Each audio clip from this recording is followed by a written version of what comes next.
Okay, in this video, I am going to show you how to use the sales planning template. So the first thing we want to do is map out our income potential for the year, which is honestly a really fun thing to do. So you're going to start by putting all of the offers that you want to sell or launch during the calendar year under offer here. And then we're going to move through the tabs. So the second thing is how many times a year are you going to launch it? If it is a live launch, how many clients each time do you want to take? And then what is the cost of the actual program? So let's just do another example. So if we have a group program, an 8-week group program, and let's say, we're launching this 3 times a year, and we can take 15 clients each round, and the investment is $1,200. The formulas are set up to calculate the income potential. So this number is what you could potentially earn from just this program alone at an annual basis, and then it'll calculate it for the total for the year.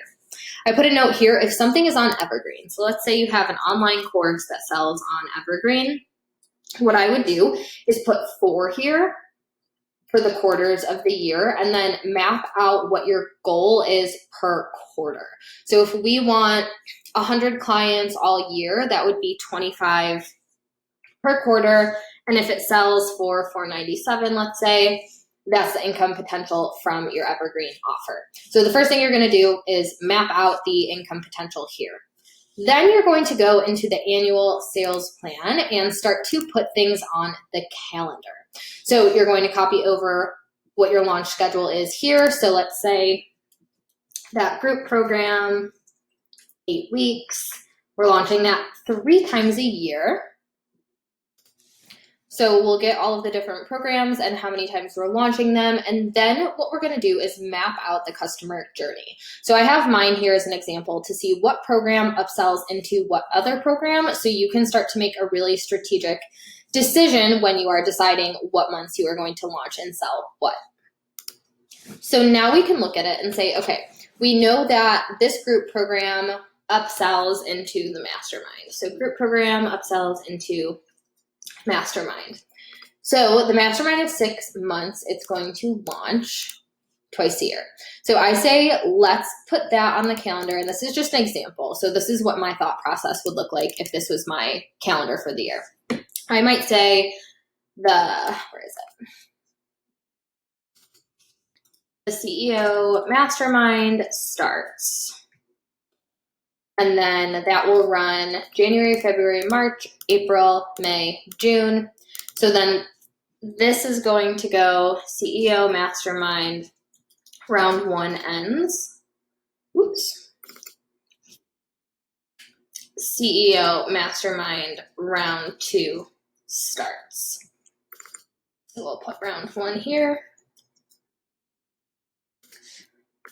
And fix the formatting because this is going to drive me crazy. Okay, so then if round 2 starts in June, then that's going to run June, 2, 3, 4, 5, 6, and in November. So CEO Mastermind, round 2 ends.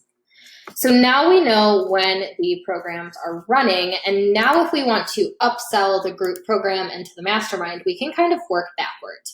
So this is an 8-week group program.